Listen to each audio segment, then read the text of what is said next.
All right, guys, in the golf swing, you need to think about the oblique slings if you're going to create rotational power and prevent injury. So there's two different slings we're going to focus on today, the anterior oblique sling and then the posterior oblique sling. And I'm going to relate that to what's happening in the golf swing. So I'm a lefty, so I'm going to demonstrate this as a left-handed swing. You're just going to have to switch that if you're a right-handed golfer.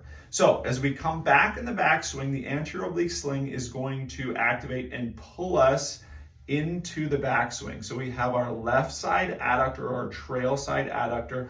We have the internal obliques coming into the external obliques.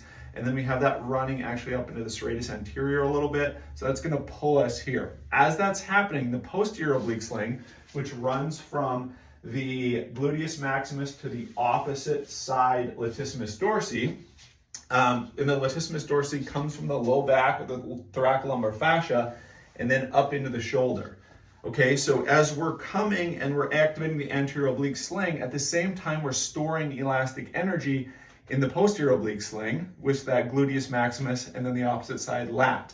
From there, on the downswing, we're gonna have a forceful contraction of the anterior oblique sling via the opposite side. So this opposite side adductor, internal oblique, external oblique. So this opposite side anterior oblique sling is going to start to create a forceful contraction, and then we get elastic recoil from the posterior oblique sling, creating that rotational force.